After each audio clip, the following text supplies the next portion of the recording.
কিসের উপরে বসেছ? যাও টাটা দিয়ে দাও, বলো টাটা। তাহলে ওকে কি বলবো বল? হ্যাঁ, আমি একটুখানি আন্টির সাথে কথা বলছি রান্নাঘরে গিয়ে। গুড মর্নিং, সুপ্রভাত। ঘড়িতে এখন বাজে এই 5টা বাজতে 10 মিনিট এখনও বাকি আছে। তো এইমাত্র ঘুম থেকে উঠলাম, আর দেখো মা উঠে পড়েছে ঘুম থেকে। আমাদের বাড়িতে সবাই একটু সকাল সকাল ঘুম থেকে ওঠে, 4:45টার মধ্যেই সব উঠে পড়ে, 4:30 4:45টার মধ্যে। তো একদম বাসন টাসন মাজলাম, 1 ঘন্টা লাগলো, কারণ কালকে পোড়া হাঁড়ি কড়াই সবই ছিল। তো সেগুলো বৃষ্টির জন্য মাজা হয়নি, প্রচণ্ড বৃষ্টি হচ্ছিল। তো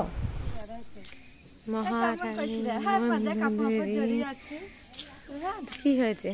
তোকে কি আমার সামনে আসতে গেলে সেজে গুজে সুন্দরী হয়ে আসতে হবে নাকি? কি মাছ আজকে দেখি।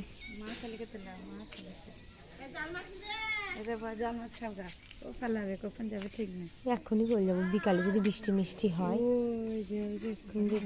না এই ও খায় না আমাদের, আমি ভালোবাসি খেতে, বা বাছাবাছির জন্য না, ও ভালো লাগে না।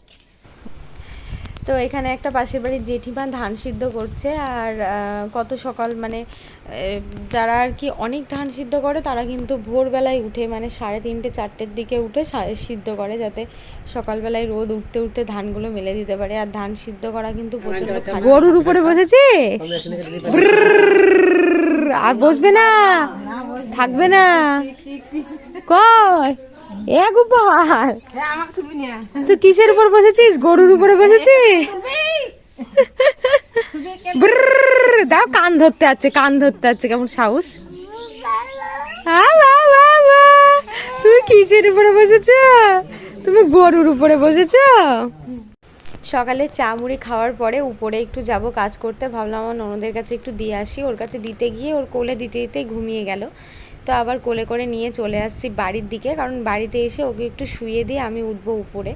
উপরে প্রচণ্ড পরিমাণে কি বলবো ধুলো, প্রত্যেক দিনই যেটা হয়।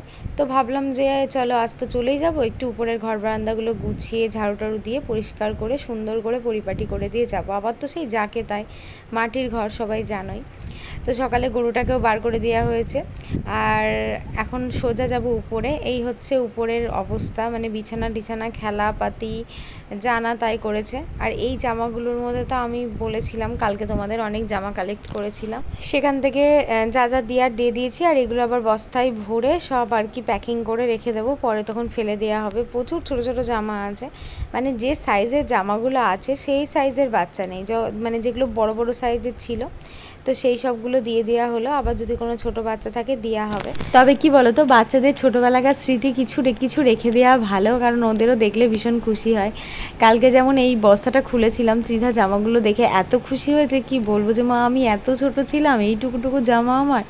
তো দেখবে ছোটোবেলাকার জিনিস দেখলে আমরাও কিন্তু ভীষণ খুশি হয়ে যাই। ছোটোবেলাকার আমার মায়েরও এখন কত কত জিনিস আছে, মানে আমাদের জিনিসগুলো, তো সেগুলো এখন দেখতে এত ভালো লাগে কি বলবো।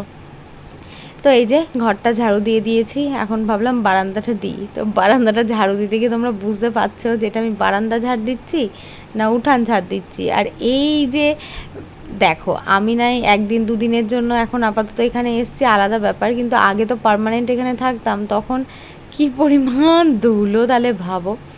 আর যাদের একটু মানে নিচুতে ঘর হয় না, ভেজা ভেজা টাইপের হয়, সেই সব ঘরে কিন্তু এত ধুলো ওঠে না। মানে এটা কি বলবো, মানে একদম শুকনো খটখটে। উপরের ধরো একটা ছাদ, এখানে তো জলের কোনো সংস্পর্শই নেই।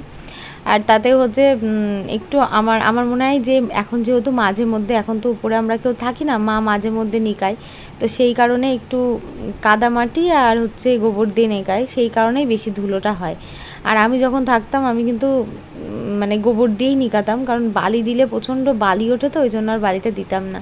লাস্টে গিয়ে দেখছি ধুলোই সব অন্ধকার হয়ে গেছে, মাথাটা পুরো একদম গামছা মুড়ে নিয়েছি, দেখার মতো কোনো ব্যাপার নেই। তো মাটির ঘরে, পাকা ঘরে যেমন প্লাস্টার করা হয়, মাটির ঘরেও কিন্তু প্লাস্টার করা হয়। উপরে 2টো ঘর আর এই বারান্দা, আর তার উপরে টিন। কিন্তু মাটির ঘর প্রচণ্ড ঠান্ডা হয় জানো, মাটির ঘরে থেকে ভীষণ আরাম। ঘরটা অনেকটা জায়গা জুড়ে আছে, যেহেতু মাটির দেয়াল তো সরু সরু করা যায় না, অনেক মোটা মোটা করতে হয়, তার জন্য ঘরগুলো ছোটো। যাই হোক, ঘর বারান্দা সব ঝাড়ু দিয়ে পরিষ্কার করে নিয়েছি। আর আমার যেখানে যা জিনিস ছিল একটা একটা করে খাটের উপর জড়ো করেছি, এগুলো সব ব্যাগে ভরে নেব। আর যেহেতু চলে যাব, বালিশ টালিশগুলো রোদে দিয়েছি, কালকে ওগুলো সব কেচে দিয়েছিলাম, মা ওগুলো একটু ভেজা ভেজা আছে, শুকিয়ে গেলে পরিয়ে দেবে বালিশের ওয়ারগুলো।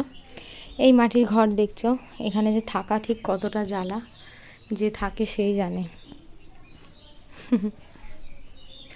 আমার খাটের কোনো ক্লোজ ছবি নেই, ভাবছি একটা ছবি তুলে নিই। যখন আমি বহরমপুরে যাই আমার ঘরটা ঠিক যেমন ছিল আমি তেমন করেই রেখে যাই। ঘরের ঘড়ি থেকে শুরু করে কখনো যেন এসে আমার ফাঁকা ফাঁকা মনে না হয়, এই ঘরটা যেন সবসময় পরিপূর্ণ থাকে। মানে আমি সবসময় এসে চাইতাম এই ঘরটা যেন আমার পরিপূর্ণ হয়ে থাকুক। এই ঘরের ফ্যান থেকে শুরু করে, ঘড়ি থেকে শুরু করে, টিভি থেকে শুরু করে সমস্ত সেট আপ, মানে কখনো যেন আমার এখানে আসলে মনে না হয় যে আমি এখানে অতিথি হয়ে এসেছি। তো আমার এমনকি খাট, এদিকে ছিল আমার শোকেস, তোমরা সবাই জানো, আলমারি। তো এবার আস্তে আস্তে নিয়ে গেলাম, সব মায়ায় আস্তে আস্তে ত্যাগ করে দিয়েছি। আর এটাকেও কিছুদিন পরে নিয়ে চলে যাব।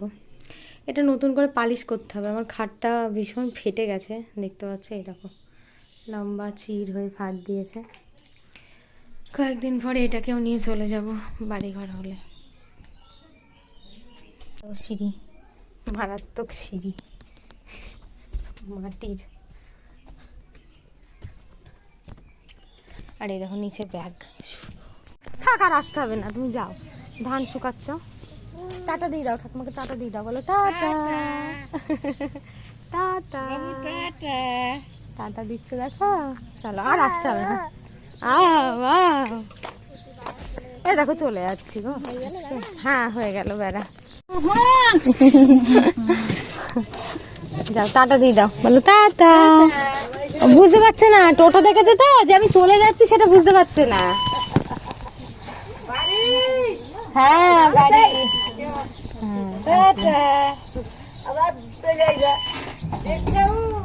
এখন দেখছে, এই তো এলাম, ও চলেও গেলাম, অনেকদিন হলো এসছি, তোদের দেখাই নেই, তোরা আর ওইদিকে যাচ্ছে নাকি?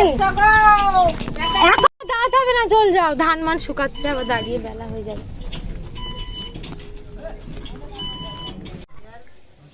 গোপাল তুমি বাই চলে যাচ্ছ, বাইকে কাদু কাদু করবে না তো? সবার কথা মনে পড়বে না তো তোমার? তোমার সবার কথা মনে পড়বে না তো গোপাল? এটা এখানে নেই, মাঝখানে নেই ব্যাগটা, মাঝখানে নেই না ব্যাগটা। ত্রিধা যেই শুনেছে আজকে সকালে চলে যাব, ওর মনটা ভীষণ খারাপ। সকাল থেকে বারবার বলছে মা আমি যাব না যাব না, আর এদিক ওদিক পালিয়ে যাচ্ছে, মানে এর বাড়ি থেকে লুকিয়ে পড়ছে, ওর বাড়ি থেকে লুকিয়ে পড়ছে। এখানে দেখো একটা ট্র্যাক্টর উল্টে গেছে। রাস্তার অবস্থা এত খারাপ, এই রাস্তায় কি আর যাওয়ার মতো কোনো পরিস্থিতি নেই। এত কাদা, এত নোংরা, মানে কাদা তো হবেই, কিছু করার নেই, কারণ ট্রাক্টরে সব চাষবাসের জিনিস যায়, কাদা তো হবেই, মাটির রাস্তা যেহেতু। আর এখানে ওখানে লুকিয়ে লুকিয়ে পালাচ্ছে, যেহেতু ত্রিধার বয়স তখন, ত্রিধা যখন আর কি এই মানে এখানে মানে এই গ্রাম ছেড়ে যখন পাঞ্জাবে যায়, তখন ওর বয়স ছিল মাত্র 5.5 মানে বছর, 5 বছর। ওই নভেম্বরে হয়েছিল আর এপ্রিলে গেছিলো, November December January February March April, পুরো 5.5 বছর বয়সে ত্রিধা এইখান থেকে যায়। ওর ছোটোবেলায় বড় হওয়া, ছোটোবেলার স্মৃতি, বন্ধু বান্ধব সমস্ত কিছুই এখানে। আর এখানে আসলে ও সবার সাথে মিলে মিশে খেলতে পায়, মানে এদিক ওদিক ঘুরতে যেতে পারে, মানে মেন কথাই বাংলা ভাষায় বলতে গেলে বাঁধা গরু। বহরমপুরে তো বাঁধা পরিবেশেই থাকে না, ঘরের মধ্যেই সব কিছু, এই পড়াশোনা খাওয়া দাওয়া, যা একটু নিজে নিজে খেলা করলো। আর এখানে তো সেটা হয় না, পুরো একদম খাঁচার পাখি ছাড়া পেলে আর কি করবে বলো, এই হচ্ছে ব্যাপার। তো ওই জন্য ওর এখানে আসলে আর একদমই বাড়িতে যেতে ইচ্ছা করে না, বলে মা আর একটা দিন থাকো, আর একটা দিন থাকো। ওই জন্য আমি যখনই থাকি, মানে যদি ভাবি যে আমি 2 দিন থাকবো, তো ওকে আমি বলি কালকেই চলে আসবো, তার মানে আবার বলবে যে তুই বললি বলে আমি একদিন বেশি করে থাকলাম। আর এবার ভেবেছিলাম সোমবারের দিন যাব, সোম মঙ্গল বুধ মাঝে 2 দিন থেকে বৃহস্পতিবারে চলে আসবো, কিন্তু হঠাৎ করে যেহেতু মায়ের শরীর খারাপটা হয়ে গেল, তো সেই জন্য আর আসতে পারলাম না। ভাবলাম যে মা একটু সুস্থ হোক তারপরে আমি আসবো, তো সেই জন্য আর আসলাম না। যেহেতু সোমবারের দিনকে গেছিলাম, সোমবারে রাতেই তো ভর্তি হয়েছিল, তারপরে মঙ্গলবারের দিনকে ছুটি পেয়েছিল, বুধ বৃহস্পতি শুক্র 3টে দিন থাকলাম। আর এটা হচ্ছে শনিবারের দিন ব্লগ, যেটা তোমরা আজকে সোমবারে দেখছো, কারণ কালকে আমি ব্লগটা পোস্ট করতে পারিনি, কালকে একটা অন্য টপিকের ভিডিও দিয়েছিলাম, সেই জন্য আর এই ভিডিওটা দেওয়া হয়নি। তো এই হচ্ছে আমাদের রামডাঙ্গার মোড়। অনেকেই আমাকে আমার বাড়ির লোকেশনটা জিজ্ঞাসা করে বলে আজকে আমি এই জায়গাটা দেখালাম। এই জায়গাটার নাম রামডাঙ্গা। এখান থেকে এই যে রাস্তাটা চলে যাচ্ছে, এই রাস্তাটা হচ্ছে তোমার নবগ্রামের দিকে যাচ্ছে, আর এই সাইডের রাস্তাটা ঈশানপুরের দিকে যাচ্ছে, আর সোজা রাস্তাটা মানে এই ব্যাকে যেটা থেকে আমরা উঠে আসলাম। বাড়ি আসলাম, বাড়ি এসে এটা ছেলেটা ঘুমালো।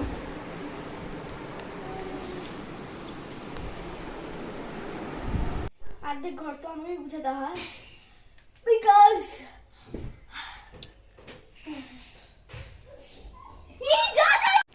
তাহলে ওকে কি বলবো বল? হ্যাঁ, আমি একটুখানি আন্টির সাথে কথা বলছি রান্নাঘরে গিয়ে, আর ও খিচুড়ির ওই প্রেসার কুকারের খিচুড়ির মধ্যে গোটা মুখে, চোখে, নাকে, মুখে। মেয়েকে দেখ, ওই দেখ দেখ মজা দেখ।